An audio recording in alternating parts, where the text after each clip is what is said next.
Good evening, folks, and welcome to the SPERDVAC Vault podcast, title subject to change. I am the Vice President of SPERDVAC, Zach Eastman. There will now be a slight pause while you say, who cares? I don't blame you, as I myself am far more interested in hearing some archival material dedicated to classic radio than I am in hearing my helium-fueled, annoying voice. But before we get to all that fun stuff, I've got to get the newcomers to SPERDVAC some kind of context as to what this is and why we're doing it. SPERDVAC is the Society to Preserve and Encourage Radio Drama, Variety, and Comedy. It blossomed into existence in 1974, and the society was built upon the backs of fans of what we call classic radio, that period of mass entertainment that came from the world's favorite piece of furniture between the 1920s up into the early 1960s.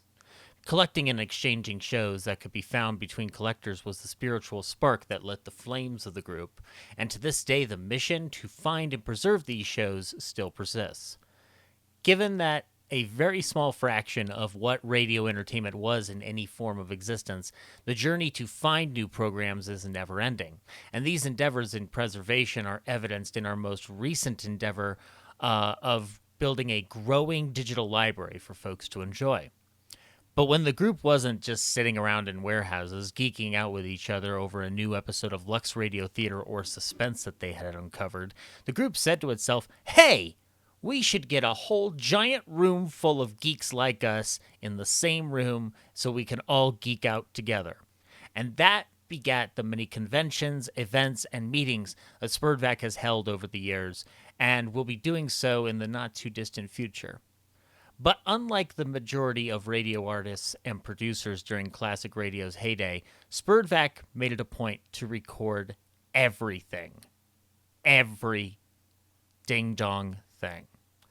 And this is what this podcast is going to be. Rather than playing over radio shows that you can hear in the SPERDVAC archives, and rather than just putting out another podcast that dedicates itself to shows in the public domain and just playing them, this is a chance for fans of radio that are both old and new to hear some amazing conversations with radio fans, radio supporters, and even the stars of radio themselves. And since I am putting this together, I'm going to be selfish and start with a subject dedicated to my favorite comedian, the one and only blue-eyed, penny-pinching miser, Mr. Jack Benny. Among the legends of the past, Jack Benny and his association with radio is definitely among the ones most fondly and widely remembered. His comedy genius lay in being the butt of the joke by playing a man beset by all the faults and frailties of mankind, surrounding himself, of course, with a supporting cast that made that self-deprecation all the more hilarious, intertwined with their own wacky personas. And for many folks, the period of 1944 up until the end of his run on radio is one that folks adore mightily, and they proclaim it as some of the most tightly constructed radio material of all time. That's in no small part thanks to the subject of tonight's blast from the past, Mr. George Balzer. Balzer was one of the 4 writers in that period that helped create more comedy routines that have become classics than you can shake a stick at. And they have made us laugh all these decades later in such grand fashion. And in 1981, George sat down with SPERDVAC for a lengthy conversation. So lengthy, in fact, that it must be broken up into 2 parts. In these 2 parts, you are about to get a peek behind the curtain as to how one of the greatest radio shows of this or any decade was written and produced alongside Balzer's tender memories of the people that he was privileged to work with, from Jack on down to Eddie Rochester Anderson. So let's not delay and present to you from April 11th, 1981, Part 1 of SPERDVAC's conversation with George Balzer. Some while ago, I guess it was a little over a year ago, one evening I attended an affair at Pacific Pioneer Broadcasters, and the guest that evening was George Balzer. And he put on one of the finer presentations that I've had the pleasure of attending, and so immediately I wanted him for one of our meetings, and so I contacted him, and finally our schedules worked out so that we're able to have him. And I'll just say George Balzer was one of the writers of one of my favorite shows, and I'm sure one of the favorite shows of a lot of the rest of you. And so I'd like for you to give a warm SPERDVAC welcome to George Balzer, a writer of The Jack Benny Show.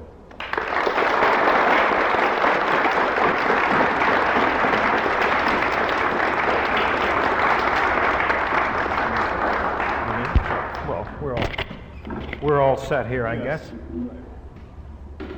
Thank you very much. It's certainly a delight for me to be here, to have been asked to be here on this occasion. I arrived rather early, about a half hour early, but when you come from a great distance, you have to allow for car troubles and so forth. And I do live about 1.5 miles away. So anyway, I thought maybe on this occasion, since the audience is made up of people who are interested and have a hobby-like approach to old radio, that maybe we'll just keep it on more of an informal an informal framework, even to the point of questions, if you wish. Make a mental note of them, and we can stop most any time and answer. And we'll just kind of keep it freewheeling in that way. But to get things underway, I'd like to take you back to a Sunday evening when my wife and I had just sat down to listen to a Jack Benny radio show.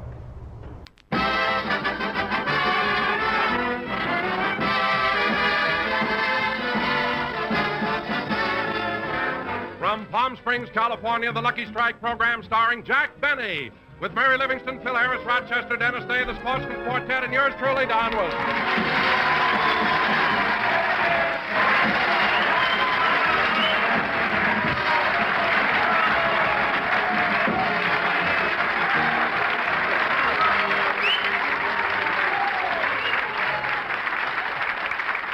And now, ladies and gentlemen, we bring you the star of our program.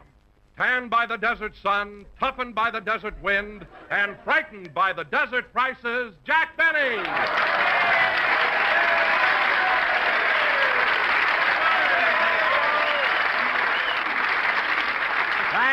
Thank you. Hello again, this is Jack Benny talking. And Since I was one of his writers, I had heard that phrase, "Hello again, this is Jack Benny talking," 1,000 times, but never had it had the impact as it had on me and on this particular evening. For you see, this was not a Sunday evening in the 1930s or 40s. It was Sunday evening, December 29th, 1974. And only a few short hours earlier, my wife and I had returned from Hillside Cemetery, where we said our last goodbye to Jack Benny. When I heard his voice say hello again, it gave me an eerie feeling that some way, somehow, he had followed us home. The recording I picked at random was a radio show that was broadcast from Palm Springs on February 11th, 1951, 3 days before Jack's birthday. And we will listen to a little more of that. hello again, this is Jack Benny talking. And Don, you're right about one thing. I have got a beautiful tan. And why not? Every day I lay out beside the pool at the beautiful Palm Springs Biltmore Hotel. It's the most exclusive... Well, now, wait a minute, Jack. I don't like to correct your grammar, but it isn't lay by the pool, it's lie.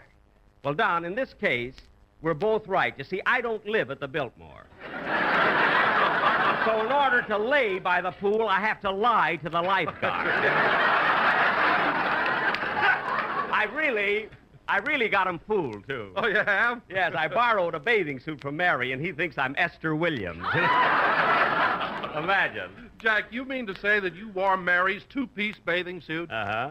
I'm going to have a hard time explaining my tan to the boys in the steam room. Anyway, to change the subject, Don, did you get the invitation I sent you to my birthday party next Wednesday? Oh, yes, Jack, and there's something in it I don't quite understand. What's that? Well, it says, you are cordially invited to attend my birthday party on Wednesday, February 14th. Then down in the corner it says 15934. What do those numbers mean? They're the sizes of my shirt, slippers, and underwear.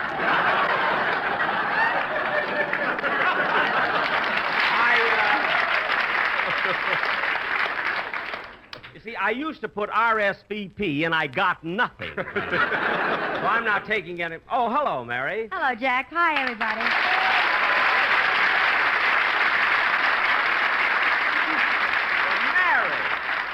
Mary, let me look at you. I've never seen you looking so good. You know, you've only been in Palm Springs 4 days, and you're darker than I am. Well, Jack, I should be. I'm out in the sun from morning till night, and I walk all the time. Gee, I didn't know you were so energetic. Who's energetic? I can't find a room. Oh, well, it is awfully crowded down here, isn't it? You're not kidding. Yesterday, I put a penny in a gum machine, pulled the lever, and a woman stuck her head out and said, "Sorry, no vacancies." Oh, yes, I know that gum machine. It's called the Juicy Fruit Hacienda. They're booked up until April, you know. Oh, Mary, if you wish, I'll try to get you a room at the Park Lane Hotel where I'm living. And if you can't get into the Park Lane, Mary, why don't you try the place where I'm staying? Oh, you're at the Bon Air, aren't you? Well, I couldn't get in there, so I'm staying at the El Tonto Trailer Camp. El Tonto Trailer Camp? Well, Jack, you haven't got a trailer. Mary, they rent you the space. How you sleep, they don't care.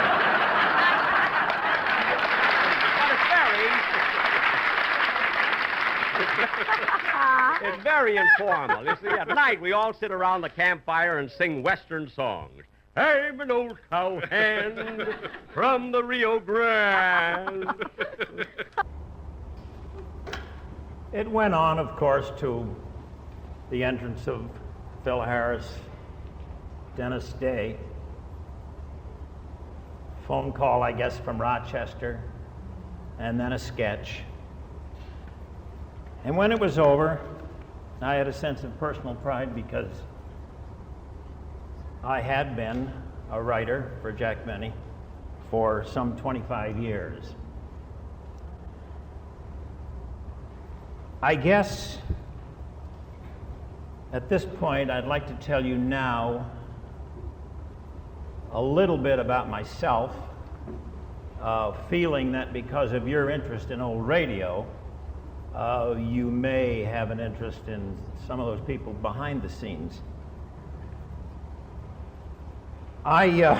Strangely enough, I think I was, if not the one, or the only one, I was one of the few who broke the myth that comedy writers must come from New York, specifically Brooklyn. That was a belief in the business. And that is not my story. I was born in Erie, Pennsylvania. I moved west at the time, of course, when my family moved west, my father and mother, brothers and sisters, and we settled in the southwest part of Los Angeles in an area of Manchester and Broadway. After living there for 6 years, we moved out into the San Fernando Valley. And that was in 1926. I went to grammar school and high school here in the Valley. And developed an interest after listening to much radio and felt that I could write that kind of material. And I gave it a try and started taking my scripts around to wherever I could just to be looked at. And strangely enough, the show that I felt I could write, a show that I had listened to on radio every week, was the Jack Benny Show. So I wrote these scripts, 5 versions of what I thought a Benny script would be like. And Fate, of course, always has something to do with our success. It's the contacts you make, and there's always someone else that gives you a little boost along the way. And in my case, again, as I say, it was fate. A man by the name of Devine, Tom Devine, moved in just behind our family residence. And it turns out that Tom was a brother of Andy Devine. And of course, when I heard that, it was at the time that Andy Devine was on the Jack Benny Show. I made it a point to talk to Andy. I asked him about the business, and he encouraged me, read a few of my scripts, and said, I think you have something here, and I'll help you if I can.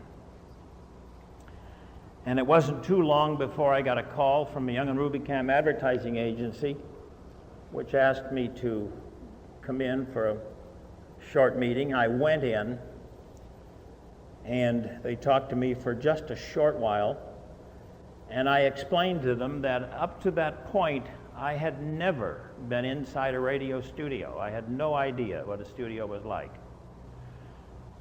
So it was the head of the agency, Tom Harrington, that was speaking to me, and he said, well, how would you like to come to one of the Jack Benny shows? I said, gee, that would be wonderful. So he picked up the phone and he called his girl and said, would you get me 2 tickets for the Benny show Sunday evening? And there was a little pause, and he hung up the phone and he said, there are no more. So from the heights, I went to the depths of disappointment. He said, however, if you will come to the artist entrance and ask for me, they will bring you back stage. So the first time that I was ever in a radio studio was in the control room of the Jack Benny show. So that's the point I try to make. It's those breaks and the little help you get along the way, and fantastic things happen.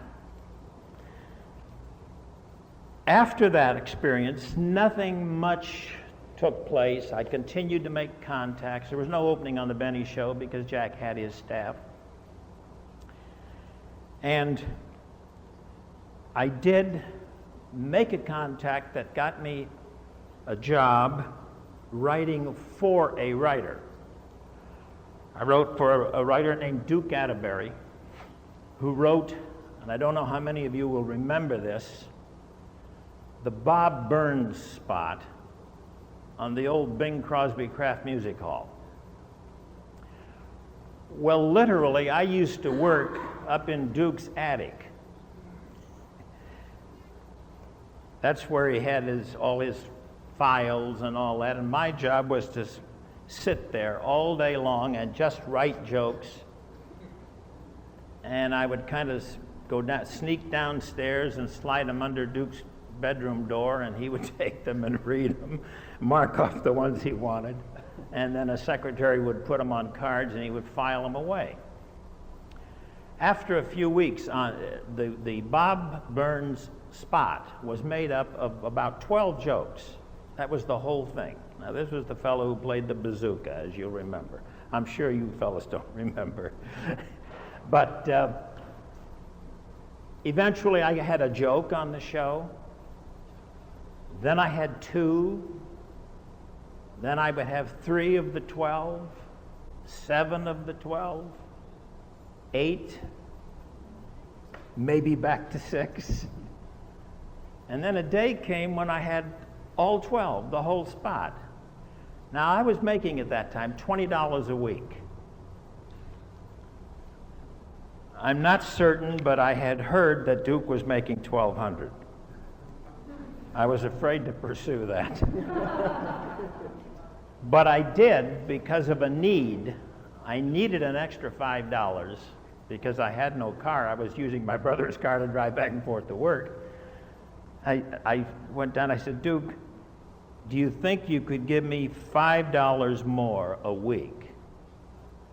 and he fired me. So, again, we're downhill. Then after that, I met another writer. As a matter of fact, I'd met the writer Marvin Fisher earlier, and he was the one who steered me on to Duke, which I appreciated. Then I met Marv again, and he said, well, why don't you join me? He was doing the Signal Carnival, which was not a local show, but a West Coast show, played at 11 Western states, sponsored by Signal Oil Company. Vera Vague was on it, Jack Carson. And I was there about 3 months, I believe, when I got a call from the agency, the same people who some 2 years earlier had talked to me about the Benny Show and my Benny scripts. And I went up to the agency and they said, we're starting a new Burns and Allen show with a new approach in which George and Gracie will now be man and wife instead of just a vaudeville team. I don't know whether you can recall those days or not. We were on for Swan Soap. So they then hired me to work with Burns and Allen. After 39 weeks, the Burns and Allen show went off the air, and there was a summer replacement show. Tommy Riggs and Betty Lou. That's another one to try and remember. So Sam Perrin, my partner, whom I met on the Burns and Allen show, we moved over to do the summer replacement. The deal was that after 13 weeks, we go back to Burns and Allen come back on the air and continue. After 9 weeks, the sponsor felt that the summer replacement had a high enough rating to keep on the show all the time. So what happened is we took a 13-week show and we ran it into 65 weeks. On the 63rd week is when I got the call to join Jack Benny, which I did not turn down. And I had to go to New York to meet Jack. Now this is what's happening to a country boy who remembers Balboa Boulevard, I think before it was paved, Ventura Boulevard, just a narrow strip of asphalt, cornfields and so forth all around here. I now get my first trip on a train since 1920. I'd never been back on a train. And in real class on the Chief. So we get to New York, and it was on the train that I met Milt Josephsberg, who was also joining the show at that time. And of course we talked about a lot of things. We talked about Bill Morrow and Ed Boulogne, who were Jack's previous writers. And I learned then that Bill was quite a drinker. So much so, in fact, that when he traveled with the Benny Show, he would fill his cases full of bourbon and carry his clothes over his arm, the suit and the shirts and the ties and socks he had in his arm, and in the case he had the bottles. Now that sounds kind of strange, but that makes a lot of sense. I mean, when you're in a state where you might fall down any minute, it's better to fall on an armload of clothes than an armload of bottles. But anyway, Bill had been drafted into the Army and had to leave the show, but a wonderful fella. Everybody was Bill's friend. But also learned on the train that, Milt was also addicted to the bottle at that time, and still is, but not whiskey. Milt is addicted to ketchup. He will put ketchup on anything. I will tell you, I've been with him many. He order ice cream and make a ketchup sundae out of it. But it was on this trip when we were talking about the fact that Milt lived in Brooklyn And to him, this was going home. And there was kind of a twinkle in his eye, and I thought that was rather nice, that a man should have a sentimental feeling about going home. And then I found out that it wasn't sentiment, it was just that he knew he would be living at his mother's house and putting the expense money in his pocket. So we did arrive in New York, and we got off the train, and I went to the Warwick Hotel, and at about the same time I was checking into my room, Milt was checking into his mother's refrigerator. So for the first few days, we really didn't have much to do because Jack at that time, the reason we had to go to New York was because Jack was in North Africa with the USO, entertaining the armed forces, and he hadn't arrived back yet for the opening of the season, which we were going to do in New York. And I recall while Milt had gone to Brooklyn, I was in my hotel room now, all alone. And after a while, strange city, I felt a little lonesome. So I picked up the phone, I called the desk clerk, and I told him what was on my mind, and he says, yeah. He says, you go up to the 15th floor, gave me a room number. So I took his directions, and I got the elevator, went up, walked down the hall, and knocked on the door. It's a long pause. I knocked on the door again, and then suddenly the door opened, and there, standing in a very sheer dressing gown, was John Tackaberry. John was also joining the show, and I had never met him. And he explained to me that the reason he didn't answer the door immediately was because he had been in the shower. And from the puddles on the floor and his accent, I could tell that he was a wet Texan. And that takes care of three of us. Another writer at that time, whom we mentioned in the bulletin, was Cy Howard. Cy was not really a writer on the Benny Show. Now, to clarify that, he did join us at that time, but within the first few weeks, he was not comfortable with the way we worked, and I believe he had a chance to take a part in a play or something, and after about 4 or 5 weeks, he was gone. In later years, I had much success in doing pictures and so forth, but he was not really a writer on the Benny Show. So that takes care. There was myself, Milt, Tack, and of course my old partner, Sam Perrin, whom I met on the, I guess I mentioned, on the Burns and Allen Show. The four of us. Sam didn't come to New York. Something detained him here on the coast, but he picked up with the show when we came home. But anyway, on October 10th, 1943, we went on the air with that opening Benny Show of that season. And fortunately, with all new writers, it got great reviews. Everybody was very happy. And then came time to prepare the second show. Now, if I may go back just a moment, before we did the first show and to publicize Jack's returning from North Africa, the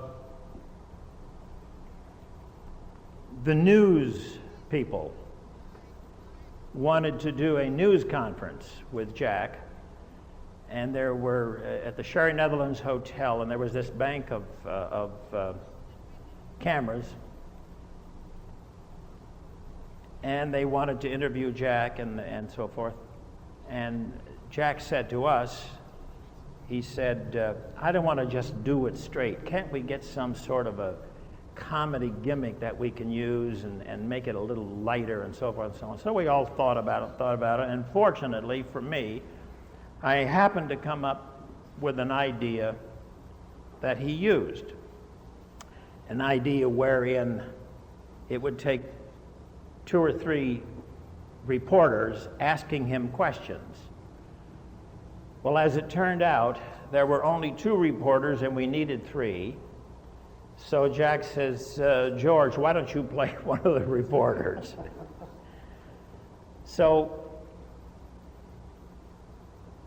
I did, and a day or 2 later, why, I'm in newsreels all over the country. Another incident that happened, which I happened to, I went to St. Patrick's Cathedral on Sunday morning, and I'm sitting there minding my own business when an usher comes by. He puts a basket in my lap, and I don't know what to do with it. From that kind of operation anyway, and I see that that's the way they do it there, where then you take it and you pass it on down and you take it and you move it from pew to pew. And I'm doing this, and I look across the aisle and I'm bumping elbows with Jim Farley. Now, I don't know if any of you, I'm sure the older folks will remember Jim Farley. He was the Postmaster General under President Roosevelt. And here we are, we're working back to back. So when you stop and think, now over a short period of time, from the time I got the call to join Jack, the great train trip to New York, newsreels all over the country, rubbing elbows with Jim Farley. It's just amazing what happens. Now I only tell you this because though that kind of thing, we're all subject to that happening, and you never know when it's going to happen. So I was flying sky high, I'll tell you. So anyway, there's one more thing which I'll talk to you about. We've done our first show, we're very happy with it. Now it's time for the second show. And we get that all written, and we have an idea where Jack, because of his mingling with the military people, took on the stature within his own mind of being a general. So we did the show around that theme in which he would be drilling his new writers. So we wrote it, and we said, now Jack, who's going to play the writers? We'll have to cast these people. He says, you are. So he always believed that when you use real people, it always works better.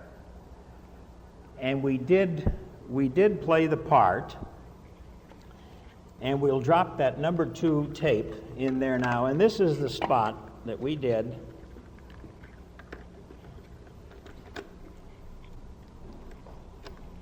At that time. Say, Mary, how's Jackson since he got home? Oh, Phil, it's simply awful. Since he got back from North Africa, that's all he talks about. He absolutely drives you nuts. Are you kidding? Kidding? You want to know something? Jack's a bigger ham now than he was before he left. No, don't do that to me. I got a wife and baby.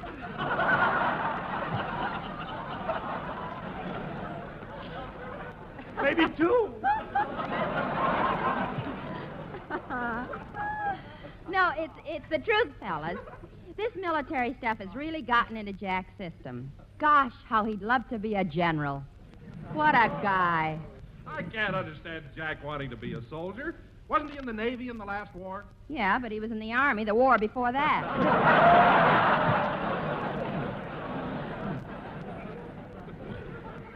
Oh, and there's one thing I gotta tell you, kids. You'll never believe this. What is it, Mary? Yeah, tell us. Oh, it's so fantastic. Well, then go ahead, tell us. What is it? Well, yesterday morning, while Jack was shaving, he cut his cheek. Yeah? And ever since then, he's been calling himself Old Blood and Guts.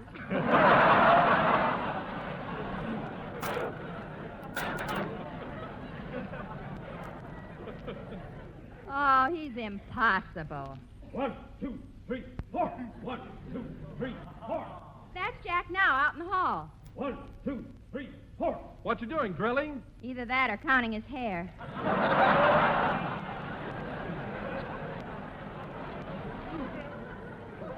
Who knows? Say, Mary, do you think I ought to go out and get Jack away from these boys? No, I'll go.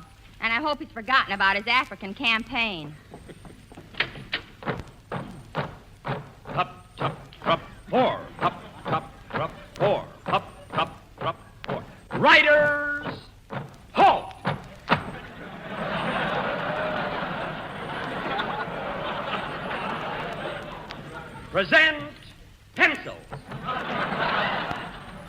A fine bunch of comedy writers. Recruits from the Allen program. Rookies, every one of you. Just look at you. Balzer, pull in your typewriter. Yes, sir. And Josephsburg, your pencil. Look at that point. That's my head, sir. I mean the one with the eraser on it. And Tackerberry, where's Howard? He went AWOL to Red Skelton, sir. He did, eh? Now listen, men. This is no picnic, you know. You got a job to do, and I'm going to see that you do it. And you. Look at you with your hair hanging down in your face. I never had that trouble with Bill Morrow. But, sir, wasn't he bald? That's beside the point. That's my head, sir.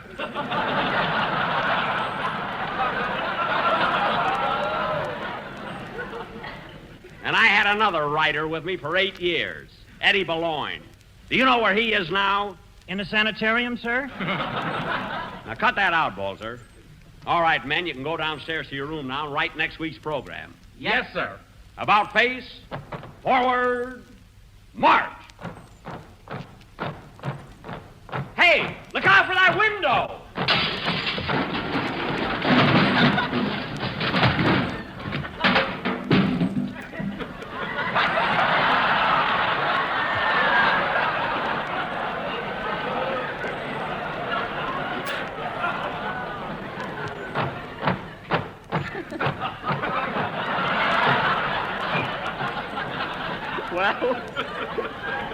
Well, I guess they're all right, darn it. Oh, boy, 35 weeks of this. So that's the way it went. And I also had the pleasure and fun throughout the rest of the career of periodically, not too often, but periodically playing a part on the show. When we traveled and didn't take too many extra performers with us, the little extraneous part would come up while I had the fun and, as I say, the pleasure of doing it. I also learned in working with Jack that what we'd heard about him on the radio was that he really did have blue eyes. And many times since then I had the fun of writing lines to describe them, such as bluer than the feet of a Sicilian wine crusher, or bluer than the thumb of a cross-eyed carpenter.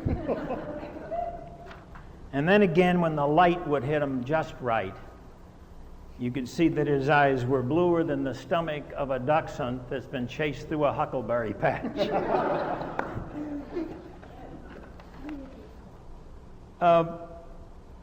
Working with Jack was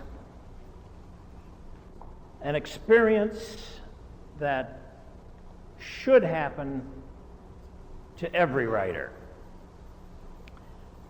because his relationship, and I think this was the secret, the whole story behind those many, many, many years of success.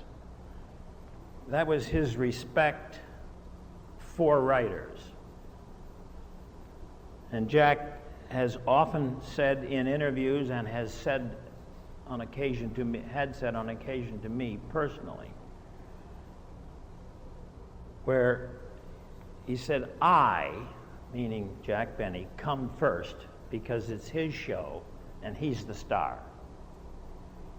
That he said with a twinkle in his eye, and then more seriously he followed with, then next to me come my 4 writers. And don't put anyone between me and my writers. Next to them come the director, shoe shine boy, parking lot attendant, producer, manager, but don't ever put anybody between me and my writers.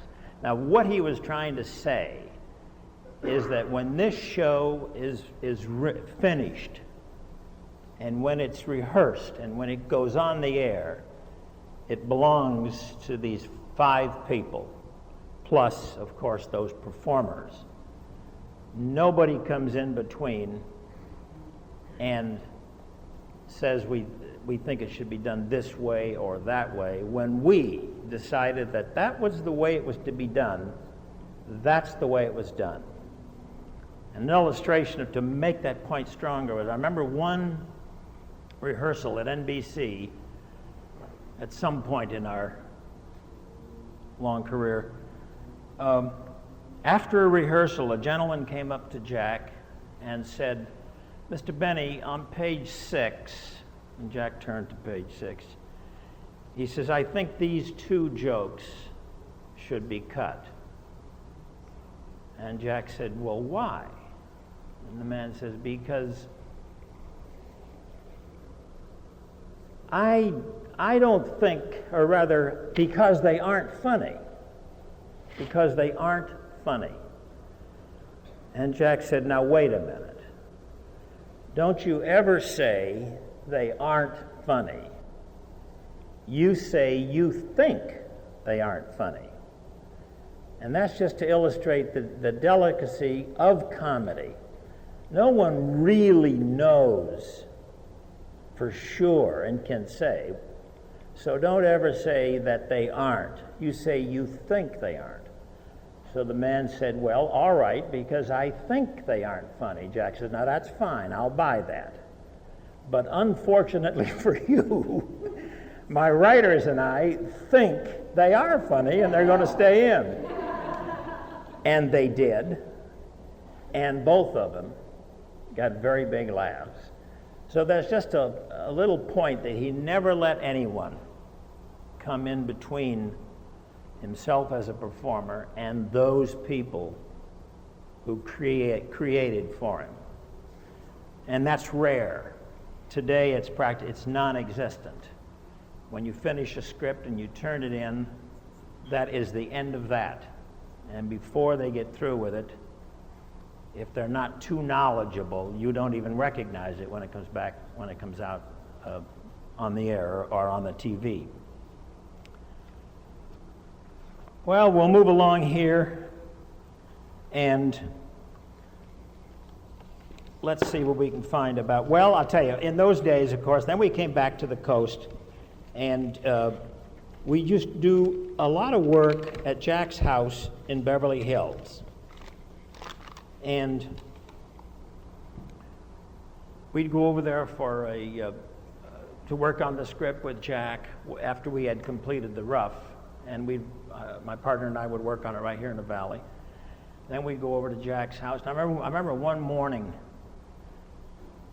we went over for a cleanup, and Jack came downstairs and he let us in. And as we came in through the front door, he goes, "Shh, Mary's still sleeping." I says, "Okay." So we tiptoed upstairs and down the hall, and we closed the door. And it was then, for the first time, I learned that a star, no matter how big he is, can only twinkle in his own house. So we went into Jack's bedroom, and we're sitting there working, and we give Jack the script, and he's looking it over. He's in bed because he had a cold. So he gets back in under the covers, and he's up here, and he's reading the script, and he turns the pages. And on about the 3rd page, the door opens. And Jack doesn't stop reading. He throws back the covers, gets out of bed, walks over to the door, closes it, walks back across the room, gets back into bed, pulls up the covers, doesn't stop reading. Another 2 pages, the door opens. Covers off, across the room, closes the door, doesn't stop reading, comes back in bed, pulls the covers. This happened about 5 times. And I was sitting close to the door. So I got up and I walked over to the door. I take out a little penknife that I have and a dime. And I take out the little screw, 2 screws from the strike plate, and I take it off. I take the knife and I cut a little piece of wood off. I put this thing back, and Jack's still in bed. He didn't see me. And he's reading, and after the 3rd page, he looks up, and the door doesn't open. He goes back to reading, reads some more. The door doesn't open. He reads some more. And he stopped and he says, George, what in the hell did you do with that door? And I explained to him what I did. And he says, well, how do you like that? He says, I paid $400,000 for this house. And for 6 years, every 4 minutes, I've been getting out of bed to close that door. Now, that's a true story. So I said, well, Jack, for heaven's sakes, why didn't you tell the butler, the handyman, or someone and have him fix it? He says, oh, I don't know. I guess I just didn't want to bother anybody. And that really, for the first time, I realized that that is just the kind of a man he was. He just didn't want to bother anybody. And he never carried any ill will toward any. He always saw the bright side or the right side of things. He never really let himself get upset with people. And we used to play on this. I did a joke for him once on that basis where he was doing a monologue, talking to the audience. It happened to be Christmas Day that we had to be on the air. And he's doing the monologue, and he says, oh, I must tell you what happened to me this morning. He says, I got up very early, and I tiptoed downstairs because I didn't want to awaken Rochester. And I ran over to the tree, and I picked up a present, and I sat there, and I started to open it when I heard a knock on the door. So I went to the front door, and there was nobody there. But sitting on the porch was this beautiful gift. As I picked it up, I took it back in the house, sat down again, and just as I started to open it, it exploded. It says, blew in the roof, blew in the north wall, the east wall, the fireplace fell right into the room, the tree caught on fire, my robe was smoking, and he says, my first impulse was to call the police, but then I happened to think that at Christmas time, it isn't the gift that counts, it's the spirit in which it is given. So that pretty much sums him up. Now, Mary, of course, we used her on the show. She was a regular. And yet, if you stop to think about it, she was kind of a utility player in that we used Mary in various ways wherever we could. She was not Jack's girlfriend. Of course, in real life, she was Mrs. Jack Benny. But on the show, she wasn't his girlfriend. She was just a friend. If we did a show where Jack had to go somewhere and needed a girl companion, Mary would serve that role. If Jack had a date with some girl and Mary would go along, then she was not the girlfriend. And Mary, of course, used to get those letters from Mama, which I'm sure you recall.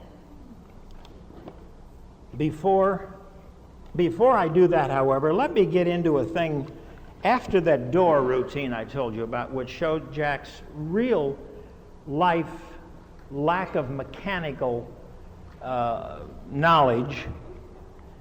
We did a show, not a show, but a little spot in which we had fun with that because it was real. And this is the way that played. Ladies and gentlemen, about 3 hours ago, Jack Benny left home for the studio. Rochester was driving him, and on the way they had a little tire trouble. So let's go back and find out what happened. How much longer before you'll have the spare on, Rochester? Just a couple of minutes. Couple of minutes. Would have been fixed long ago if I'd have done it myself. Hand me the wrench, will you, boss? The wrench? Here. That's the screwdriver. Oh, the wrench. Here. That's the pump. Oh, here. That's the hubcap. Oh, you want the wrench? The wrench. You're back to the screwdriver again. Oh. Let's go around again, boss. I need the rest. What? You know, boss, you just ain't mechanically minded. I am, too. Then why do you call me every morning to screw the cap back on your toothpaste? Look, just hurry with the tire, will you? I'm almost finished. Good. I just can't understand having a blowout. A very good tire. It's a General. I know, but you've run this General down to a buck private. Stop being silly. That tire hasn't got so many holes in it. It hasn't. Boss, the inner tube could be arrested for indecent exposure.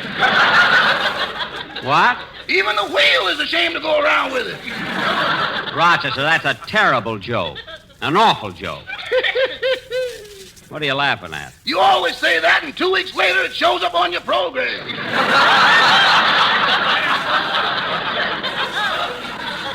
It does not. Now, come on, you're all through. Let's get going. Will you? Now, as I pointed out, Mary was so well known for reading those letters from Mama. So we've got one here that we'd like to play for you. Bring that back to memory. Oh, hello, Mary. Hello, Jack. Say, Jack, I got your message. What do you want to see me about? I'll tell you when the rest of the gang get here. Why'd you come over so early, Mary? Well, I got a letter from Mom, and I wanted to read it to you. Oh, a letter from your mother? Well, what does the Lauren Bacall of Plainfield have to say? Here it is. Funny letter, Mary? Oh, very funny. Plainfield, New Jersey, February 30th. February 30th? Mary, February only has 28 days. I know, but Mama doesn't think it's fair. Oh, well, go ahead, read it. My dear daughter, Mary, it certainly was exciting when you and Jack spent those few days with us on your trip east. It's too bad you had to dress in such a hurry that morning to catch the train. We barely made it. I didn't realize how much you had rushed until after you were gone. But don't worry, as I just mailed your toothbrush and Jack's hair. The one with the handle is the toothbrush.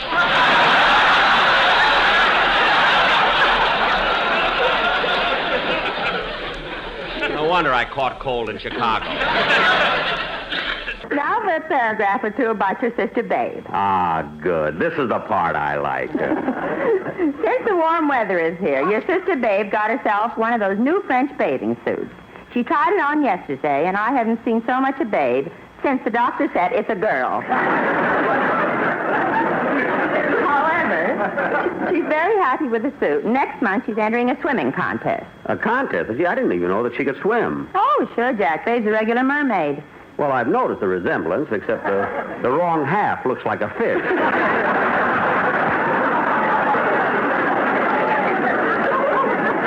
I'm funnier than your mother today.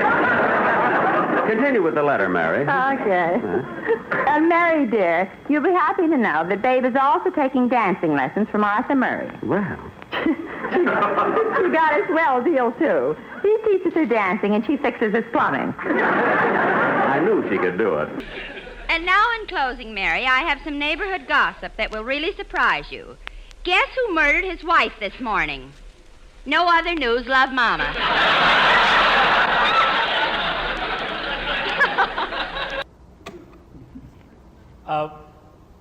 Mary was also one to keep Jack in line. She would say things that really put him in his place when it was necessary. And we had an occasion where it fit very well in that we had as a guest star was Dorothy Kirsten, the singer.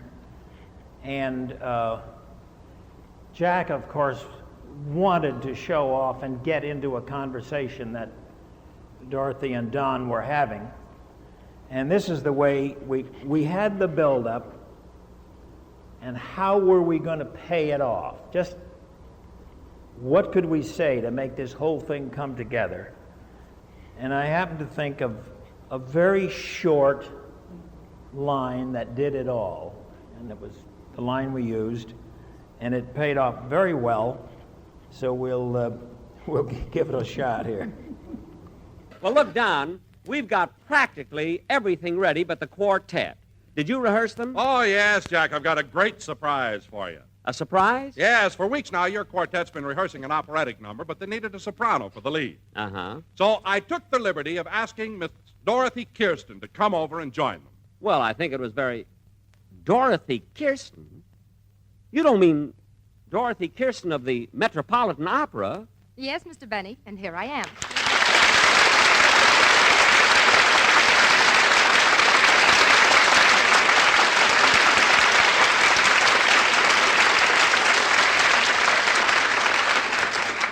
Well, Miss Kirsten, this is indeed an honor and a great privilege having an operatic star like you on my program. Thank you, Mr. Benny. Coming from a violinist of your reputation, I consider that quite a compliment. Well, speaking of my violin playing, I really shouldn't take too much credit for a talent that comes naturally. Really. Some talent. Your father used to tie a flat iron on the end of your bow so you could practice the violin and press pants at the same time. Mary, please. Oh, Miss Kirsten, this is Mary Livingston. How do you do, Miss Livingston? How do you do? And this is Dennis Day. Hello, Dennis. Glad to know you, Miss Kirsten. Dennis, you must be very proud to be associated with a man of Mr. Benny's stature and importance. In a bathing suit, he looks like a spider. Mr. Day. He's such a kid. You know? Oh, Miss Kirsten, I wanted to tell you that I saw you in Madame Butterfly Wednesday afternoon, and I thought your performance was simply magnificent. Well, thanks awfully. It's awfully nice and kind of you, Mr. Wilson. But who could help singing Puccini? It's so expressive, and particularly in the last act, starting with the Allegro vivatissimo. Well, now that's being very modest, Miss Kirsten, but not every singer has the necessary bel canto and flexibility or range to cope with the high tessitura of the first act. Thank you, Mr. Wilson. And don't you think that in the aria Un bel di vedremo that the strings played con molto passione exceptionally fine and with great sostenendo? Well, I thought... Oh, shut up.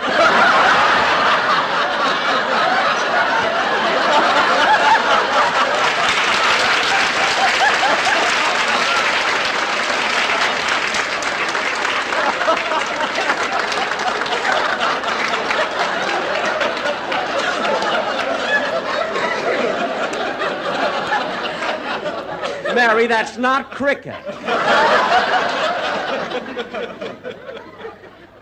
Now, I was only trying to be sociable, that's all. Now we'll move along to Dennis Day.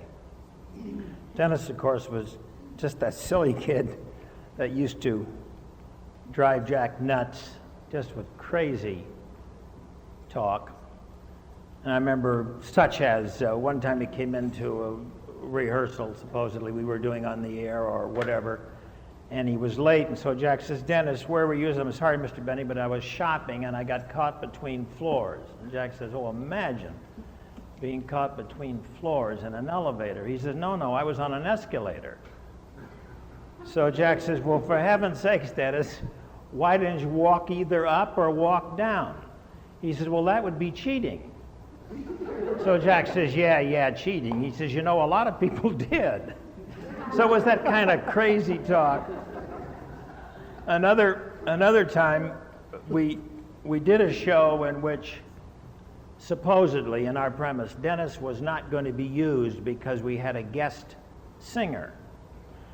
So we did the fore-part of the show, and when the show, within our premise, was supposedly over, well, then Jack he came out of the studio and he said, gee, it's such a nice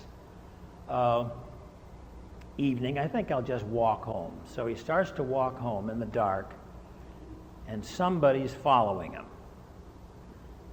And every time Jack would walk a little faster, why, this figure would get go a little faster. And this went on until finally Jack got home and run in the house. Ross says, "Boss, what's the matter?" He pulled down all the shades and so forth and so on. They called the police, and the police came and they caught the fellow who was following Jack. Well, it turned out to be Dennis. And his excuse was that he was mad because Jack didn't use him on the show that evening. So then we brought Dennis back in the tag, and we had a tag which we threw out, and we're trying to get a different tag. And I got a tag that I was so ashamed of. I didn't want to say it, but I figured I'll say it just for the laugh in the room, and before people threw things at me, I could get out. But anyway, this was the joke. He said, Jack brought him back, and he says, "Dennis, I want to tell you, what you did to me tonight was really, following me home like that, it gave me an eerie feeling." And Dennis says, "Gee, Mr. Benny, that's where I was born." He says, "Oh, Erie, Pennsylvania?" He says, "No, Feeling, West Virginia." Now that's pretty bad, I'll tell you. And after I mentioned it we were cutting the script, working on the script, strangely enough, everybody says, we got to do it. So we did it, and about 6 months later, we did it again. And I think a year or so later, we did it again. And you can always cover those things, because in fact, Jack says, "How can you do that same joke so many times?" I says, "Easy. You did it once. That's fine. Now, when you do it the second time, half the people didn't hear it the first time anyway. They're all new listeners. Only half of those will remember it, so there's only a quarter of the people who will say, 'How can you do a joke twice?' So that's not bad." And then 6-8 months later, whenever it was, I said, "Jack, let's do that same joke again." He looked at me like I was crazy. He says, "How can you do that same joke 3 times? I said, "You just do it." He says, "But everybody now knows it." I said, "I know, so we cash in on it." You do the joke, and then you say, "Dennis, get out of here." Now you say to the audience, the reason I'm so mad at that kid is because that's the 3rd time he caught me on that same joke. So you admit you've done it before, and and it always got a big laugh. It didn't make any difference. But anyway, we've got a little tape here of Dennis, a typical Dennis routine. Jack was home in bed with a cold on our show, and we play it like this. Come in. Oh, fine. Hello, Dennis. Hello, Mr. Benny. I wasn't doing anything, so I thought I'd come over and see how you're getting along. Well, that's very nice of you. Have a seat. Thanks. How do you feel? Not so hot. I'm dizzy. My eyes are bleary. I'm weak, and I ache all over. Well, you're not a kid anymore.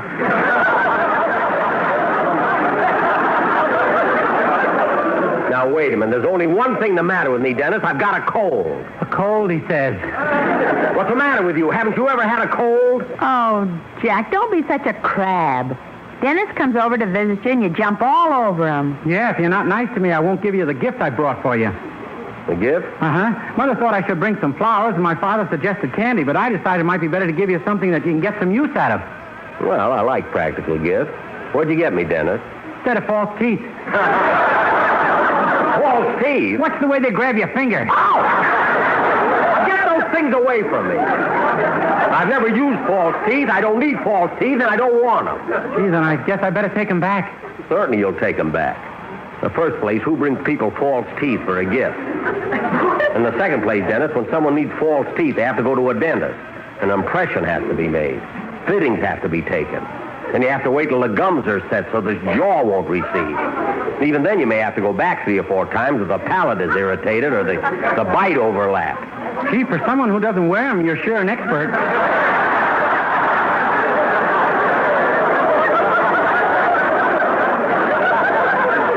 Dennis, cut it out! Look, you just came here to aggravate me. You can go home now.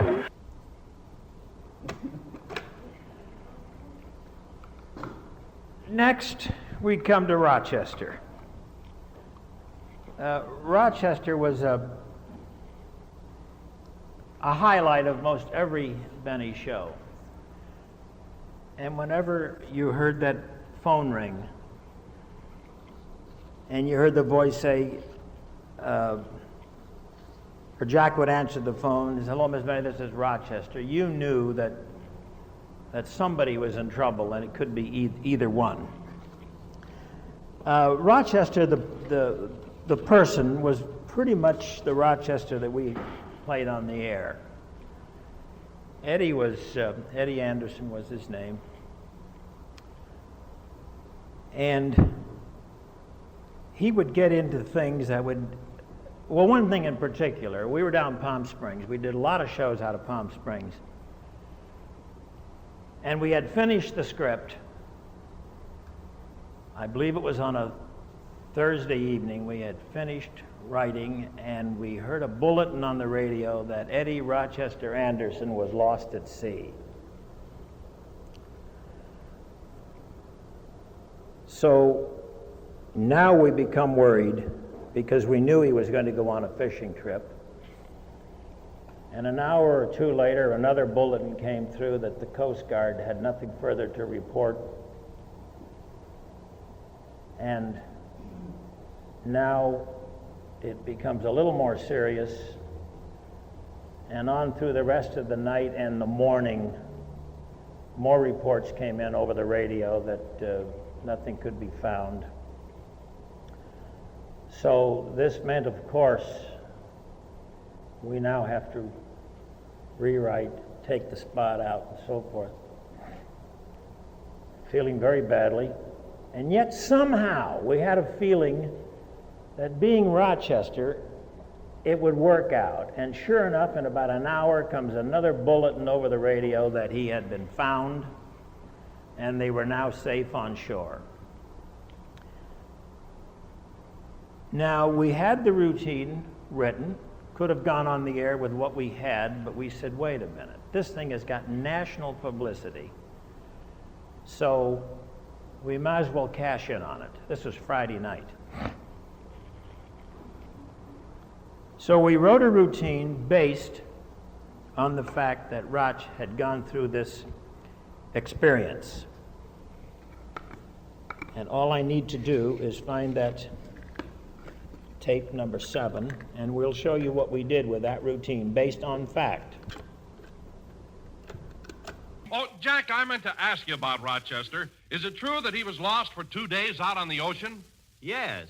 He was out in a boat near Catalina. Yeah, I read about it, Jackson. I heard it on the radio, too. Yeah.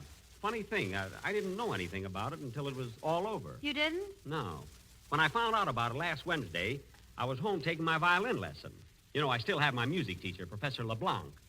Anyway, here's what happened.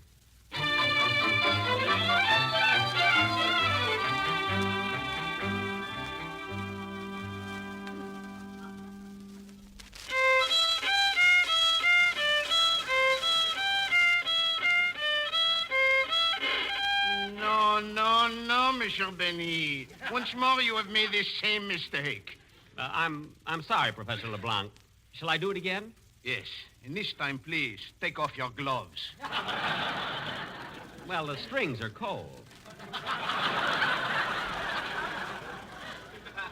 All right. Now commence. 1 and 2 and 3 and 4 and...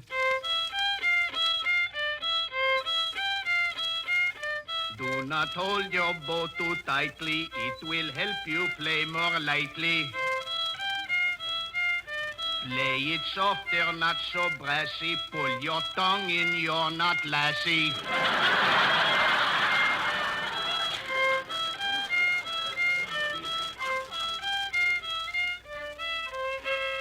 No. Mon Dieu, conscience, sacre bleu. Monsieur Benny, please tell me something. How long have you been playing the violin? Well, ever since I can remember, I was a child prodigy. I do not believe it. That I was a prodigy? No, that you were a child. Now, take it again, please. Okay. 1 and 2 and 3 and 4 and... Play it bright and not so dull, sir. This what gave me my ulcer. This time soft just like a pillow. What have I done to Petrillo?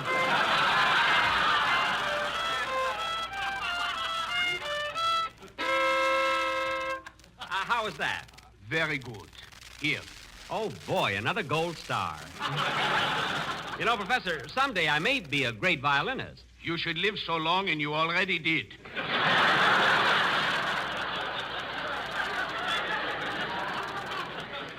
Now, listen. Child prodigy. Well, I was. My father made me start playing the violin when I was 7. Oh, so your father made you take up the violin? Yes. And where is your father now? In Florida. The coward. And now, Monsieur Benny, I guess the hour is up. No, it isn't, Professor. When we started the lesson, I set the alarm clock. It'll ring when the hour is up. All right. For this I left Lockheed.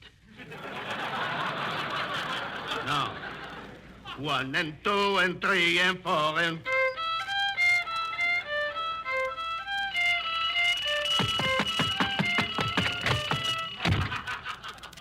Well, how do you like that? He didn't even wait for me to pay him. Oh, well. I wonder if I should keep practicing. No, I can't stand it anymore. Oh, gee, I wish I hadn't told Rochester he could have a couple of days off. He does everything for me. So tired of sleeping with my clothes on. Well, I guess I'll turn on the radio. I'm the Whistler. I walk by night.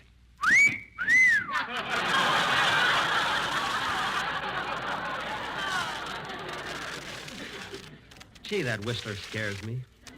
And I've got such a nice painting of his mother.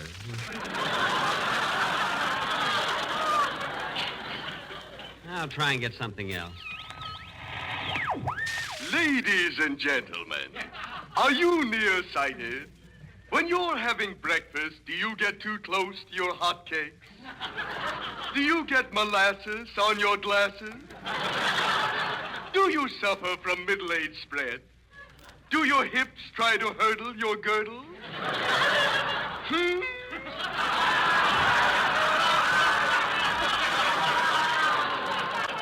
If you suffer from these or any other ailments, why not try sympathy soothing syrup? Remember, sympathy spelled backwards is yatapamus. Y-H-T-A-P-M-Y-S. Yatapamus, yatapamus, yatapamus, drives your blues away. He must have a new quartet there. And now, folks, here is our Utapamus news reporter with a special item. Ladies and gentlemen, Rochester Van Jones, who has been adrift in the Pacific Ocean for the last 2 days, has been found by the Coast Guard and towed into port. What? Rochester is the butler of that famous comedian, Jack Bentley. That's Benny. Our quartet will now sing their version of that new song hit, Yes, We Have No Bananas, Butter, or Sugar. I don't want to hear that. Oh, my goodness, Rochester adrift in the Pacific. I didn't even know he was on a boat. Well, thank heaven he's safe. When he gets home, I'm going to... Maybe that's him. Hello? Long distance call for Jack Bentley. That's Benny. I'll take it. Very well. Hello? Hello? Hello, is this Rochester? You were expecting Navy ship work, Kelly? Rochester!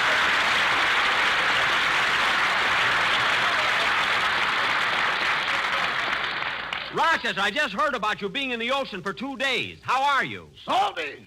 I know, but tell me what happened. Well, boss, me and my friend Sam were about 20 miles off Catalina when we developed motor trouble. And you know I can't swim. Uh-huh. Then suddenly a big wave swept me overboard and I landed right next to a vicious-looking shark. So I got back to the boat fast. Wait a minute. You just said you couldn't swim. I didn't think I could run on water either, but I did. Well, what happened then? Well, when we weren't rescued after the first day, we realized we were in a tough spot. So we started sending out messages in bottles. What did the messages say? Send more bottles. Rochester, I hope you weren't drinking out there. Oh, no, boss. No, sir. But after the second day, we sure got hungry. And fortunately, a bird landed on back of the boat. A bird, good. So I picked up my rifle, took aim, and I... Rifle? Rochester, you wouldn't shoot a poor little bird. No, I just wanted to frighten her enough to lay an egg. Did you frighten her? Did I? She laid 2 eggs, 3 strips of bacon. Rochester, don't be ridiculous. A bird can't lay bacon. Boss, when you got a gun in your face, you find out you got talent you never knew you had.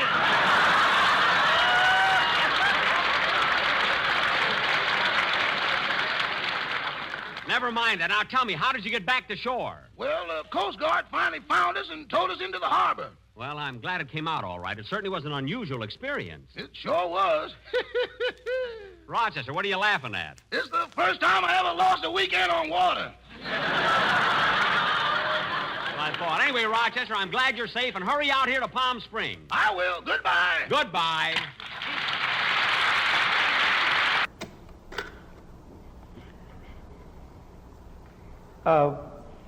I think there's another routine on there, that follows that, which I think there's another routine with Roch, which pretty much typifies his thinking and trouble he can get into.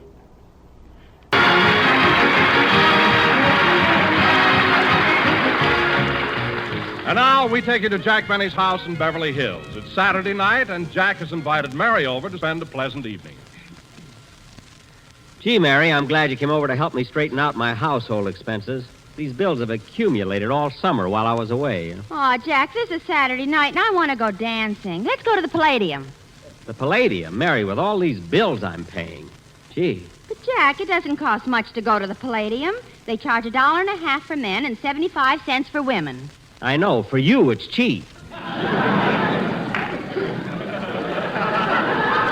Think of me, $1.55 just to go dancing. $1.55? It's only $1.50. Mary, only a cheapskate doesn't check his hat.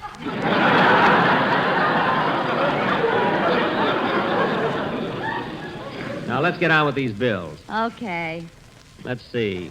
$12.85 for vitamin pills. $12.85 for vitamin pills. $9.72 for Samson's concentrated iron capsules. $9.72 for Samson's concentrated iron capsules. $10.35 for Dr. Berman's bodybuilder.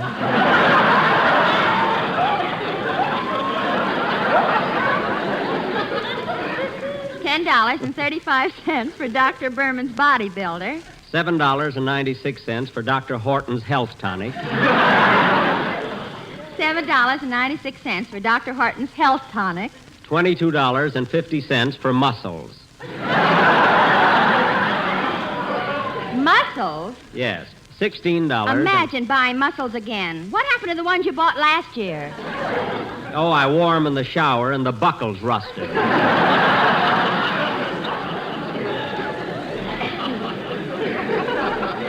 Wish I could get some of that pre-war stuff. Now, let's see.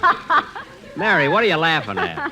Remember the time you bought those build-up shoes to make you look taller? Oh, boy, did you overdo it. Overdo it? Those shoes didn't lift me so high. Then why was your nose always bleeding? Oh, Mary. I'll never forget how silly you looked patting Gary Cooper on the head.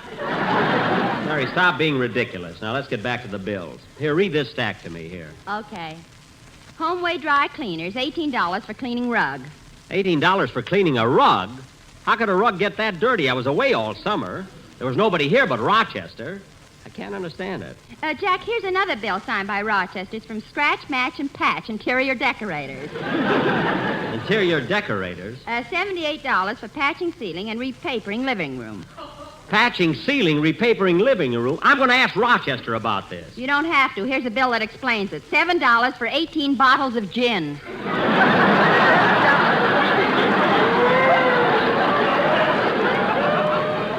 18 bottles of gin. Let me see who that bill is from. The Central Avenue Personality Shop. I'm going to find out about this. Oh, Rochester! Yes, boy! There's something I want to talk to you about. Couldn't you write me a letter? No, I couldn't, and come right out here. Okay. Rochester, take a look at this rug cleaning bill. Mm-hmm. Now take a look at this bill for repapering the living room. Mm-hmm. And this bill for 18 bottles of gin. Well, say something. What a soiree! And you don't have to tell me. And that party almost ruined my house. What happened? Well, boss, it was kind of a dull evening, so I invited a few friends over. Uh-huh. And some of them got, well, to use a medical term, coagulated. Well, that explains the rug and the wallpaper. What happened? What about the ceiling? Some of them were higher than others.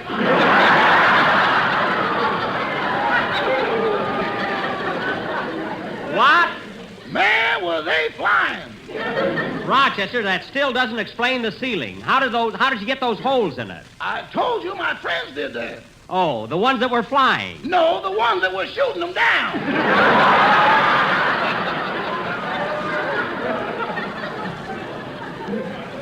Rochester, this is the last straw. I'm going to punish you. Oh, Jack, put down that hairbrush. He's too old for that. Okay. Anyway, it always hurts me more than it does him. Now, Rochester, this is the final warning. I don't want your friends holding those kind of parties in my house anymore.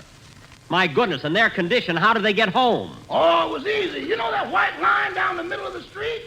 You mean they followed it? Followed it, boss. They were holding on to it.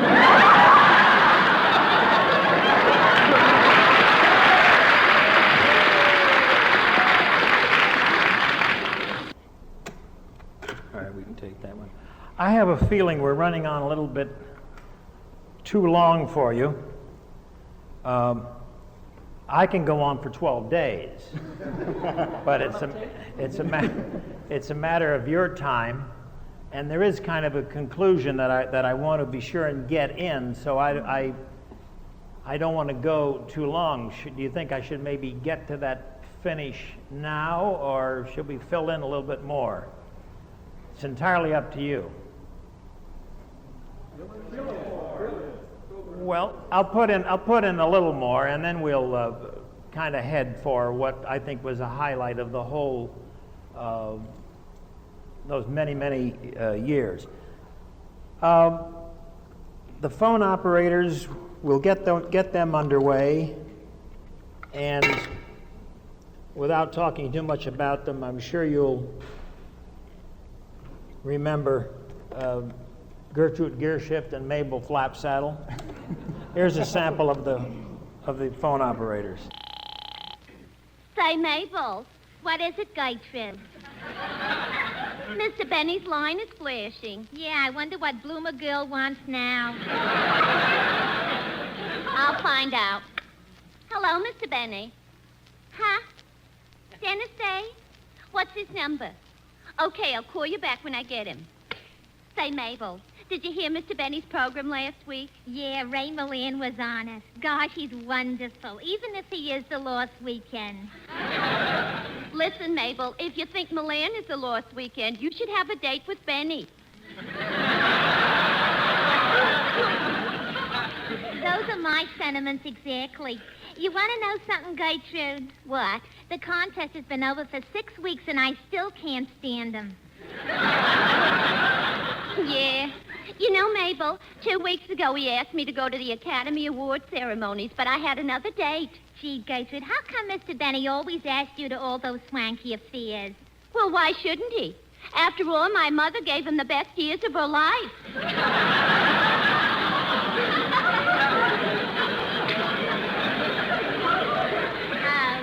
You know, I wouldn't mind going out on a date with Mr. Benny, but he's a sneaky type. Sneaky? Yeah, he's the kind who lures an unsuspecting girl into his car, drives her out to a dark spot, pretends he's out of gas, stops the car, and then spends the next 2 hours talking about his picture. It's enough to discourage a person, believe me.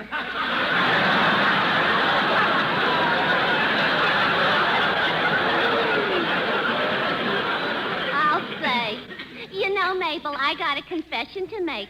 Once I let Mr. Benny kiss me. Why, Gertrude Gearshift.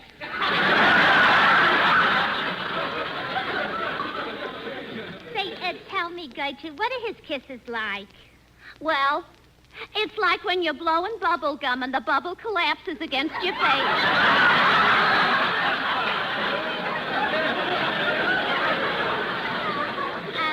Well, between you and me, I'd rather have the gum. Yeah. Gee, Dennis Day's number doesn't answer. I better tell Blue Eyes about it.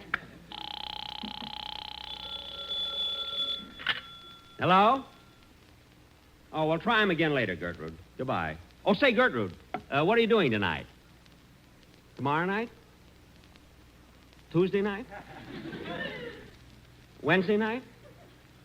Thursday night? Christmas Eve? Oh, you're going to visit your mother. Well, don't be surprised when you walk in, sister. Goodbye. All right. We got a little the Tout here, and Frank Nelson. I think maybe we can run that. Well, let's see how it starts. Say, Mary, before I go over to the information desk, I want to get some magazines. Okay, while you're doing that, I'll get your ticket validated. Oh, thanks. Hiya, Bud. Long time no see. Huh? Oh, hello.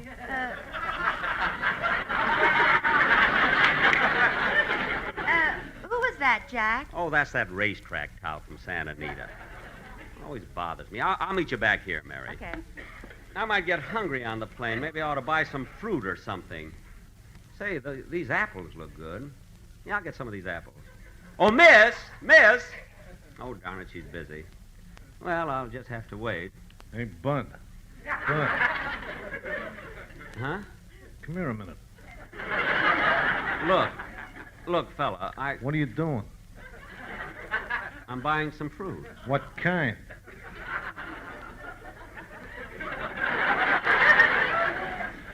I'm buying apples.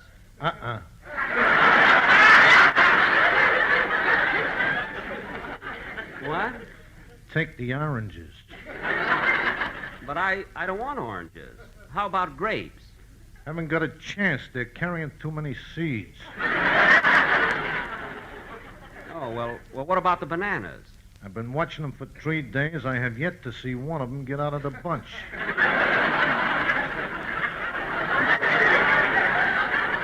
Well, look, I don't know. Listen to me, Bud. Take the oranges.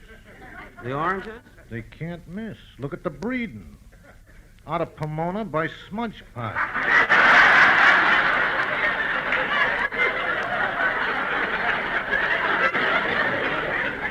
Well, I wanted apples, but maybe I wanted apples, but maybe you're right. I'll take the oranges. Okay, and peel them. Don't be a sucker.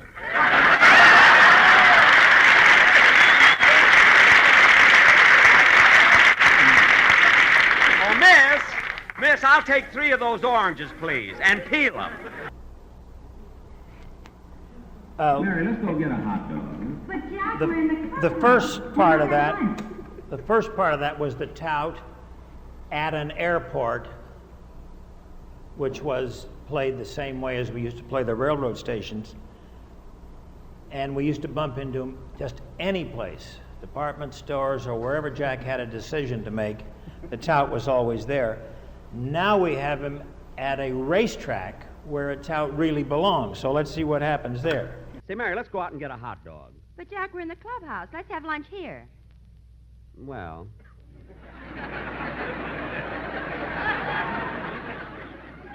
All right. Oh, waiter. Yeah.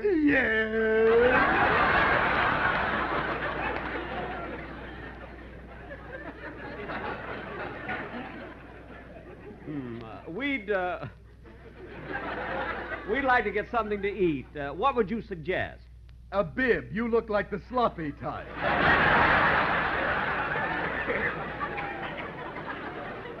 Never mind that. Now, what can we get in a hurry? Well, we have roast pork, corned beef, leg of lamb, sirloin tips, and bacon and eggs. Bacon and eggs sound good. Are the eggs fresh? Ooh, are they?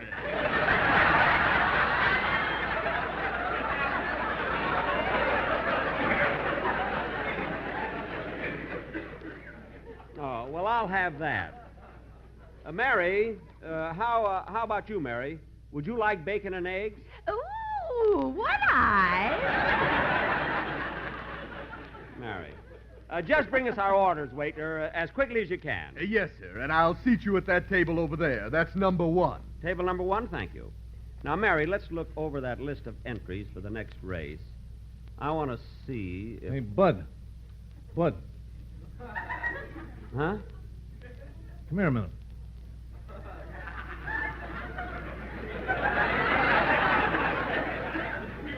Me? Yeah. Excuse me a minute, Mary. What is it? You gonna eat here? Yeah. What table? Table 1.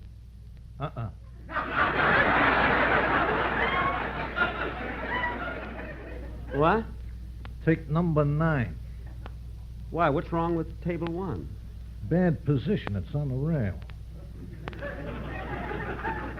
Look. Number 9 is on the outside. You won't get boxed in.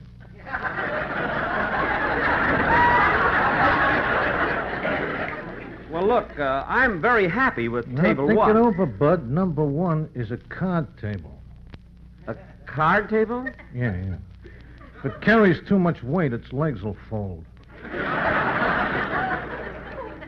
Gee, I never thought of that.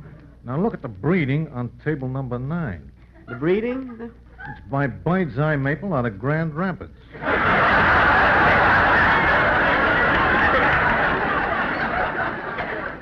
Gosh, I didn't even think they knew each other.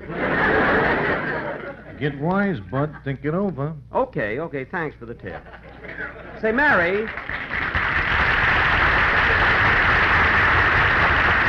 Mary, have you decided yet what horse you're going to... Ladies and gentlemen, as you all know, the last race was a photo finish, but you won't know the results till tomorrow. That's strange. The picture turned out so good that we've decided to show it at your neighborhood theater.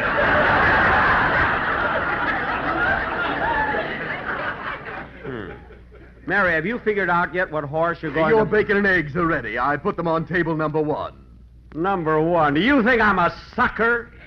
Put it on number 9. Number 9? Yes, number 9. Okay. You make me sick. Well, you're no health resort for me either. Now, come on, Mary. When we finish eating, we'll walk around. You know, working for Jack, as I mentioned earlier, was such a tremendously satisfying experience. And I remember it didn't take too long for me at the very beginning even to feel comfortable with him. And I recall during that first year we were at NBC. After a Saturday rehearsal, we were cutting a script. We were 2 or 3 minutes over, and we were trying to get it down to size, strengthen a little bit here and there by putting in a new joke if needed, so forth. And we came to about page 4, I think, and Jack's looking at his script, and he says, fellas, in here I want to take this joke out, and I want something a little bit stronger. And from myself and Sam, my partner, and Milt and Tack, silence. He said, I want something that kind of pays off real good. From us, silence. He says, I want something that is really worth this big build-up. There's a long silence. And I leaned over to him and I said, Jack, we'll get you another joke. And he says, oh, you agree with me, huh? I said, no, but it's possible that the 4 of us could be wrong. Now, he he let out a roar, a laugh. He slid right off the chair, and he sat there on the floor laughing. And he got up and he says, fellas, I wouldn't change that joke now for $1 million. And he didn't. And again, it went on the air, got a big laugh, and we're all up in the booth, and he looks up at us, so that what are you saying?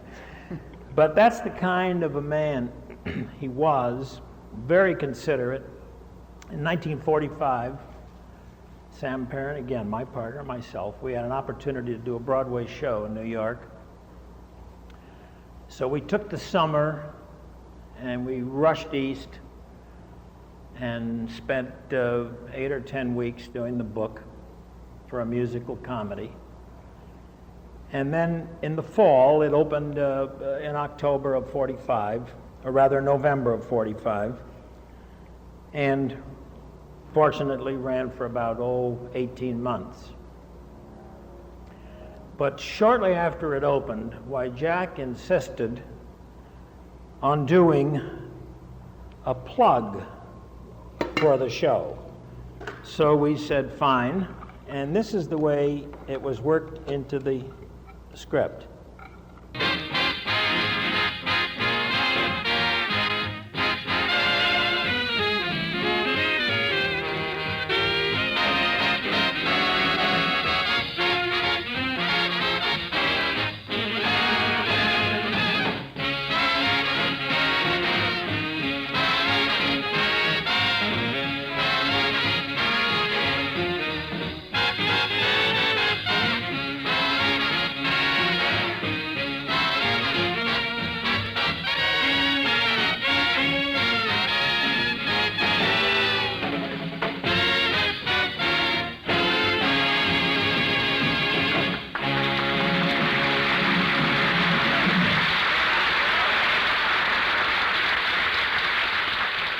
Just Beyond the Rainbow from the newest Broadway hit, Are You With It?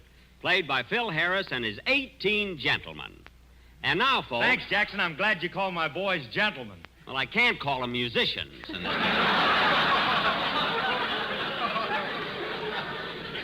And now, folks... Say, Jack, talking about Are You With It, didn't two of your writers write that show? Yeah. Well, you ought to be proud. What are you mad about? Look, I give them the summer off, they go to New York, write a hit show, come back and make my life miserable. What do you mean, Jack? Every time they come in with a radio script and I happen to say that joke isn't funny, they tear out the page and jam it down my throat. They can stop already. I'm getting so round, so firm, so fully packed. When they say that's a belly laugh, they're not kidding. Well, anyway, you all recall, I'm sure, that Jack was always, not always, but played to the age of 39. Whenever he was asked, how old are you, he was 39. We never planned anything on the Benny Show. We never said, this is what we want to do, and then we will continue to do it. Everything was accidental. The age routine started. My partner and I were working on that phase of the script, and we had a magazine writer come in, played by Mel Blanc, to interview him, I believe it was, and when he got to the end, how old are you, Jack said 36. And we did a routine on being 36 and worked it throughout the show and so forth. And then many times that year we referred to being 36. Next year we always had a birthday party on February 14th or the Sunday close to that date, because that was Jack's birthday. And then he became 37. Ran that for a year. He became 38. Ran that. 39, all in order. We ran that for a year. Now the next year, it's time to be 40. And Jack says, wait a minute. He says, we can't do it. He says, there's something about 40 that isn't funny. It's just at that point, he said, we're going to stay 39. And we did for the rest of his life. He remained 39 years of age. So you never know where ideas are going to come from. And on an occasion, we were doing a rehearsal at the studio, dress rehearsal, I believe it was, going to be on the air in about an hour after that. And I'm sitting with a friend of mine I hadn't seen in a long while, back in the audience so we could talk, and he's telling me about his sister who had a new apartment, and she had it all redecorated and was very modern. And he continued on, he says, it's got the modern this, and it's got very modern this. Well, of course, I knew what he meant. He went modern. But we carried on a conversation, and then at a point, he had to leave, so we said goodbye. And about this time, Jack and Mel were up on stage rehearsing a scene where Mel was a clerk in a bakery shop. And Jack was walking down the street. He says, gee, you smell so good. I think I'll go in and buy something. He goes in, and Mel says, Dad, what can I do for you, et cetera, et cetera. Jack says, I want whatever, a whole routine we did. So when they finished rehearsing it, I went up to the stage and I said, Jack, I got an idea. You know where Mel says we've got so-and-so, so-and-so, so-and-so, and cinnamon rolls? He says, yeah. I said, let's change that and have him say Cimarron rolls. He says, yeah, that's kind of funny. What can we do with that? I said, well, we'll work on it. He says, okay, see what you can do. So I went back, started fooling around with it, changed the whole routine, started out with one joke I think that was in there, or something about lady fingers, I had to get rid of them, they cracked their knuckles a lot, or whatever. So we did what I call the Cimarron roll routine, but we did it for one show, supposedly. We felt we would try it on the one show and hope that it played, and that's the end of it. But it wasn't. Where have we got did I give you the Cimarron rolls?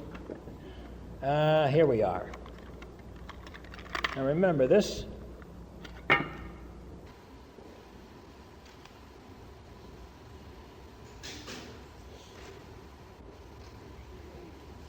This was the change. Say, what smells so good? Oh, it's this bakery here. Oh, boy, look at those nice-looking cakes in the window. I think I'll go in and buy something. Yes, sir, what can I do for you? Well, I don't know. Everything looks so good here. What do you recommend? Well, we got pies, cakes, donuts, brownies, and Cimarron rolls.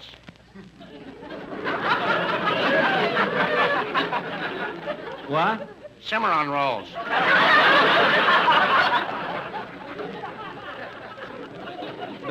Don't you mean cinnamon? That's what I said, Cimarron rolls.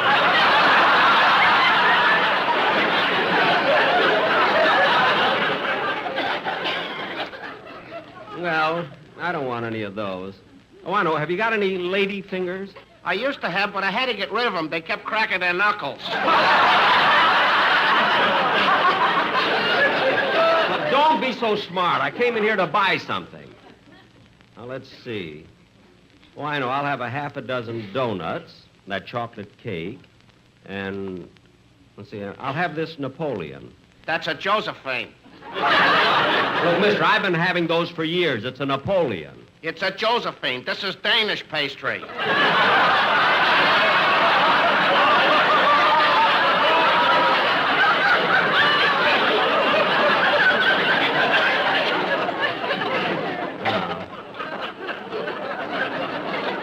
Well,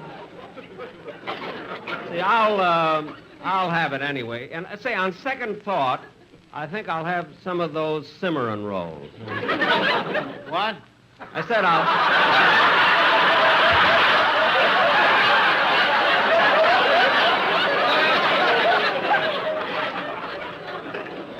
have some of those Cimarron rolls. Don't you mean cinnamon rolls?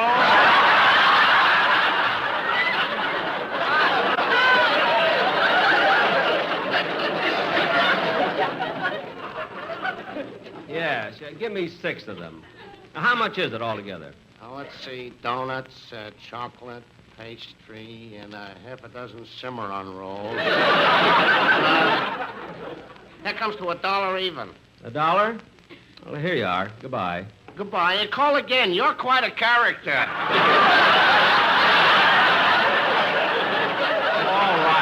right. Goodbye. Now, it played so well that a week later, we're doing another scene, and I think it was either Easter Parade or we were doing a sketch, and Jack had sent up for room service. Let's see which one it was. Come in. Did you call for room service? Yes, I want some breakfast. Orange juice, coffee, and let's see, what can I have with the coffee? Well, we have toast, English muffins, donuts, and Cimarron rolls. What? Cimarron rolls. Look, waiter, bring me some orange juice, coffee, and a Cimarron roll. Okay, and you're lucky. Yesterday, I couldn't have brought you any Cimarron rolls. Why not? We were out of cinnamon. All right, just go get it. All right, now the following week, we're in Easter Parade, walking down Wilshire Boulevard. Gosh, there are a lot of people out today. You know, it seems like... Hello, Mr. Benny. Happy Easter. Huh? Oh, happy Easter, Mr... Don't you remember me? I'm the clerk that waited on you in the bakery shop. In the bakery shop? Yeah, don't you remember? You came in and I sold you chocolate cake, some donuts, some pastry, and half a dozen Cimarron rolls.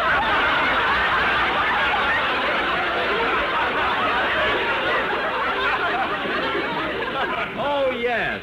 Say, Mary, this is the fella I told you about. He can't pronounce cinnamon. I can't, though. All right, let's hear you say cinnamon. Cimarron. You see, Mary? Look, mister, it's such a simple word. You just pronounce it like it's spelled. Cinnamon. Cinnamon? Yes, Cimarron. Oh, thanks, lady. It's easy when you spell it first. Yes, it's easy. All right, now, that's 3 weeks. The following week, we were at Jack's house, supposedly in our premise, rehearsing the show at home. And we played again on the... Rochester, give everybody coffee. I'll answer it. Hello, Mr. Benny. Oh, the man from the bakery shop, huh? Yeah, I got the stuff that you ordered. Some donuts, some chocolate cake, some pastry, and half a dozen Cimarron rolls. You still can't pronounce it, can you? Look, it isn't Cimarron, it's cinnamon. Now, let me ask you something. Maybe this'll help you pronounce it. How are these rolls made? Well, you take some flour, sugar, eggs, and do you want to know all the ingredients? Now, look, it isn't ingredients, it's ingredients. Yes, I want to know all of them, then. Well, there's flour, sugar, eggs, shortening, and cinnamon. That's it. Now, look, take your time, think. Okay, now let me hear you say it. Ingredients.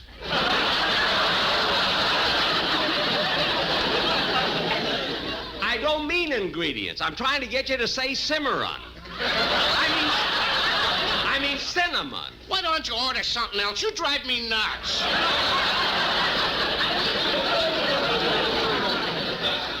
All right, just give me my stuff. Thanks and goodbye. Bye. Jack, who is that? Oh, that silly guy from the bakery. The fellow who insists upon saying Cimarron rolls. Well, here you are, kid. You can have some of these with your coffee. They're nice and fresh. Wait a minute, Jack. He's right. What do you mean he's right? Well, look at that label on this paper box. These are genuine Cimarron rolls, named after J.P. Cimarron, founder of the Cimarron Baking Company.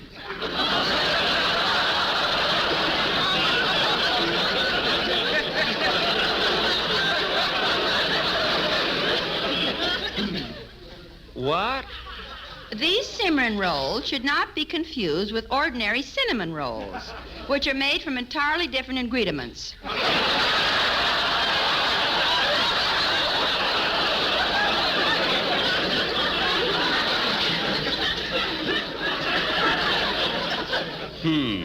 Well, Jack, I guess that'll hold you. Hold me nothing. That silly guy had that label printed himself just because he can't say cinnamon.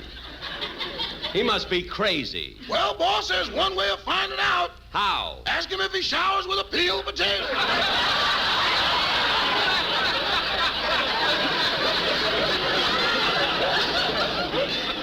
All right, now that line, he must be crazy. Well, one way to find out, ask him if he showers with a peeled potato.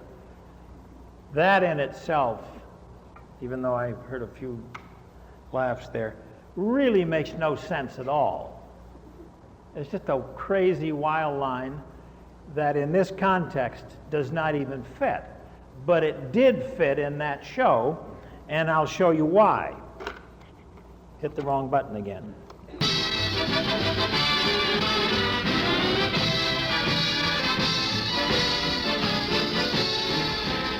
The Lucky Strike program starring Jack Benny with Mary Livingston, Rochester, Dennis Day, Bob Crosby, and yours truly, Don Wilson.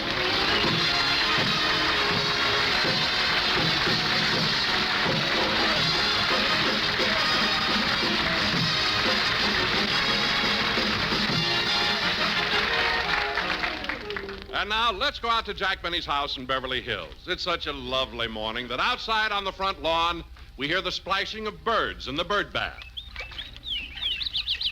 While upstairs, we hear the sound of the shower. Oh, what a beautiful morning. Oh, what a beautiful day. I've got a wonderful feeling that everything's going my way. Rochester, I'm through showering. You can stop singing now. Okay. Say, Rochester, I don't know where you're buying soap lately, but that new bar I just used didn't lather at all. I didn't know you took a new bar of soap. Did you get it out of the service closet? No, I found it in the kitchen. In the drawer?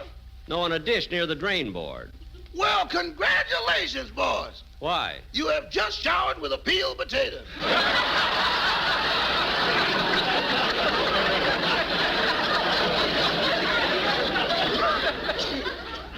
A peeled... Imagine showering with a peeled potato. Now, Rochester, while I get dressed, how about fixing me some breakfast? Yes, sir. If I may pause for just a moment, that turned into a running gag, which, if you remember, that was our trademark. But we never planned. You cannot, we could never say, let's put in such and such a joke, and then on page 7 we'll do it again, we'll do it again on 14, and we'll pay off the show with it. You can't do that. We had, in that particular, I was doing that spot. I had that one joke. Got to that joke, congratulations, you're the first man to shower with a peeled potato. That's all we had.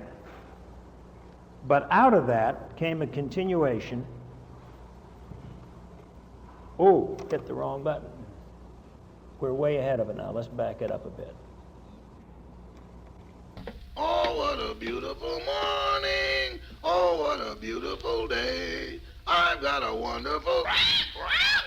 Oh, good morning, Polly. Oh, what a beautiful morning. Oh, what a beautiful day. Ah, I've got a wonderful feeling that something is coming my way. She had a feeling, all right. She laid an egg. Good girl, Polly. Come in. Come in. Oh, what a beautiful morning. Hello, Rochester. Oh, good morning, Miss Livingston. Come right in. You must be in a good mood. I heard you singing as you were coming to the door. Oh, I always sing when it's getting close to my payday. Really? When is your payday? September 1st. September 1st, but this is only April. Why do you sing so long before payday? There ain't much to sing about after. I know what you mean. Oh, good morning, Mary. Hello, Jack. You know, it's so early, I thought you'd still be in bed. In bed? Are you kidding? I've already taken my shower. Rochester, how about breakfast? Coming up. Mary, would you care for something to eat? No, thanks. I'm not hungry. You know, Mary, you look kind of cute this morning. You really do. How about a kiss? Okay.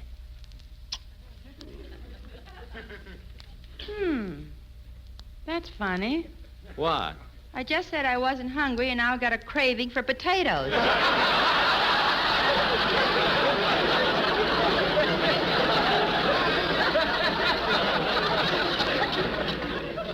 Well, we've got the cleanest ones in town.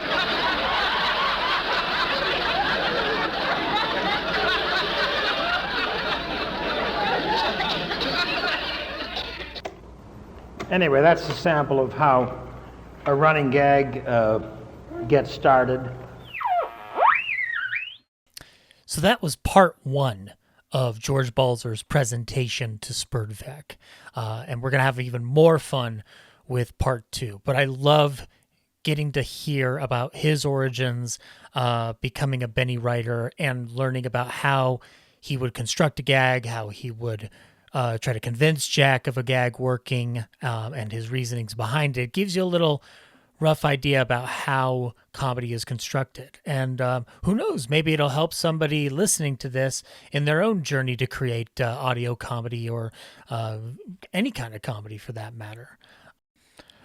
Within that, I want to thank you for giving the show a try and getting to hear a little bit more behind the scenes stuff from the classic radio era. And to learn a little bit more about SPERDVAC and its efforts. If that story at the beginning of the show interested you, you might be interested in visiting our website, SPERDVAC.com, where you'll learn a little bit more about us as an organization, how to join up to get some access to some high-quality recordings, our bi-monthly newsletter, Radiogram, which is filled with articles and interviews, and also to keep an eye out on what we've got coming next in the world of classic radio preservation and new audio drama encouragement. So once again, if you're interested in it, it's SPERDVAC.com, SPERDVAC.com. And cannot wait for you guys to join me in a little bit for part two of George Balzer's presentation to SPERDVAC. But until that time, good night, folks.